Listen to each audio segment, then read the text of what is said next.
नमो बुद्धाय। गौतम बुद्ध और बूढ़ा व्यक्ति।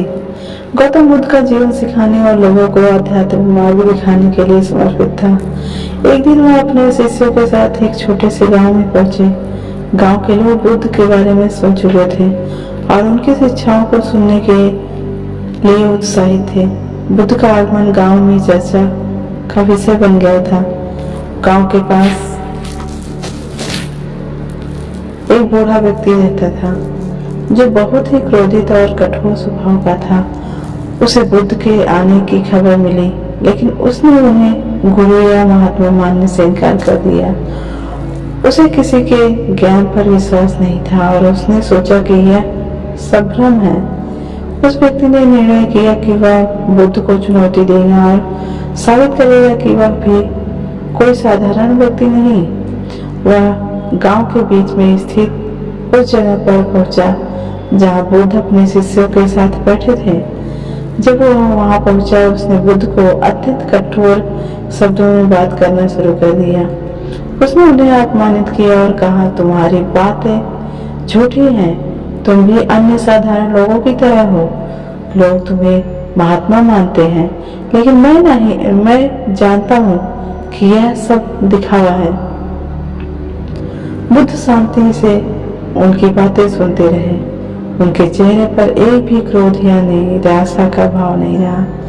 वह शांत और धैर्य से भरे हुए थे। उन्होंने बूढ़े व्यक्ति को के कठोर शब्दों पर कोई प्रतिक्रिया नहीं दी, जिससे वह व्यक्ति और भी अधिक गुस्से में आ गया। वह लगातार अपशब्दों का प्रयोग करने लगा, लेकिन बुद्ध ने कोई अपवाद या वाद विवाद नहीं किया। थोड़ी देर बाद बूढ़ा व्यक्ति थक गया और चुप हो गया। उसे समझ नहीं आ रहा था कि उसकी बातें बुद्ध पर क्यों असर नहीं कर रही। और बुद्ध से बोला, तुमने मेरी बातें सुनी, फिर भी तुमने कुछ नहीं कहा। क्या तुम मुझसे डरते हो?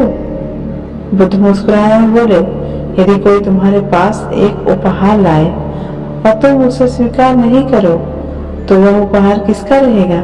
बूढ़े व्यक्ति ने कहा, वह उसी का रहेगा जिसने उसे लाया है। बुद्ध ने शांति से कहा, तुम्हारी बातें भी उसी प्रकार हैं। यदि मैं तुम्हारे उन बातों को स्वीकार नहीं करता, तो वे तुम्हारे पास ही रहती हैं।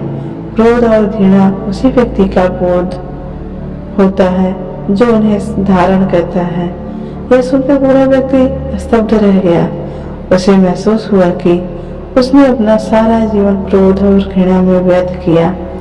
वह बुद्ध के चरणों में गिर पड़ा और उसने माफी मांगी। बुद्ध ने उसे क्षमा कर दिया और कहा, सच्ची शांति तब मिलती है जब हम अपने क्रोध और अहंकार को छोड़ देते हैं। उस व्यक्ति से बूढ़े व्यक्ति का जीवन पूरी तरह से बदल गया। उसने बुद्ध की शिक्षाओं को अपनाया और उनके मार्ग पर चलने का संकल्प लिया। गांव के लोग भी इस घटना से प्रेरित होकर अधिक श्रद्धा के साथ बुद्ध के पास आने लगे और बुद्ध ने उन्हें करुणा, प्रेम और शांति का मार्ग दिखाया। इस कहानी से यह सीखने को मिलता है कि क्रोध और नकारात्मकता का जवाब क्रोध से नहीं, बल्कि धैर्य और समझ से देना चाहिए। जब हम दूसरों के प्रति करुणा और सहानुभूति दिखाते हैं, तब हम अपने और उनके जीवन में शांति और सकारात्मकता का संचार करते हैं।